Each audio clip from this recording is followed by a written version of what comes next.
Bonjour à tous. Aujourd'hui, une nouvelle vidéo, nous allons voir ensemble comment compléter les pointillés par le signe plus grand ou plus petit. Donc nous avons ici 5 couples de nombres et le but ça va être de déterminer qui à chaque fois entre l'un et l'autre est le plus grand ou le plus petit et de mettre le signe associé.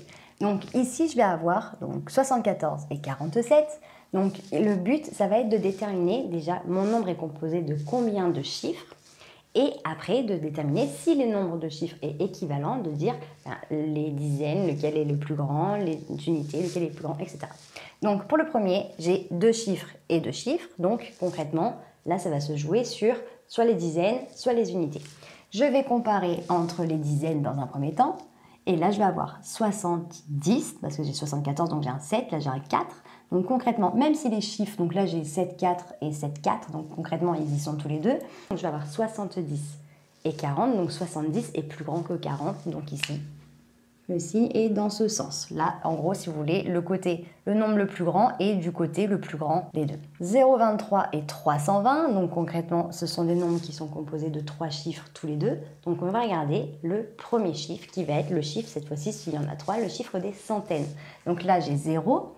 Et là, du coup, j'ai 3 pour 320. Donc concrètement, si j'ai 0, c'est comme si j'en avais pas.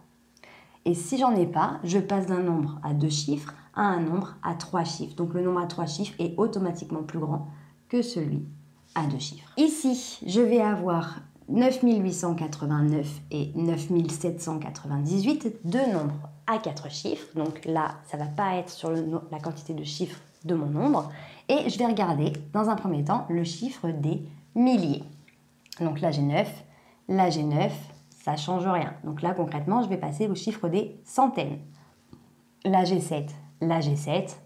Pour l'instant, on est sur de l'équivalent. Donc, je continue à descendre. Je regarde sur les dizaines. Là, j'ai 8, là, j'ai 9. Donc, 8 étant plus petit que 9, ce nombre est plus petit que celui-là. Donc là, on est comme ça. 0,99 et 100, donc là, il va y avoir un 0, 2, 9, un 1 et 2 0. Donc les nombres sont plus impressionnants à gauche qu'à droite.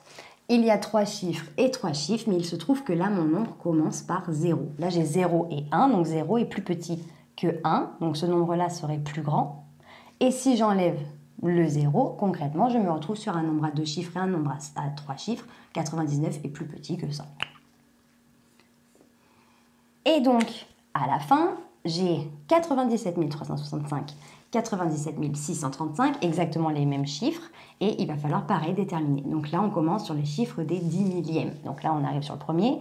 Donc 9 et 9, c'est pas là qu'on va comparer, je descends.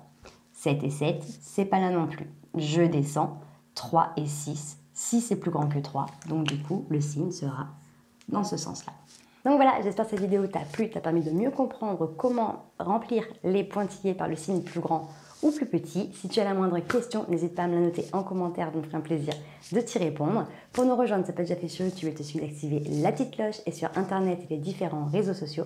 Nous sommes sur Facebook, Instagram et sur Snapchat. On te met tout en barre d'infos pour que tu ne rates aucune information. Et d'ici une très prochaine vidéo, je te dis à très bientôt. Salut!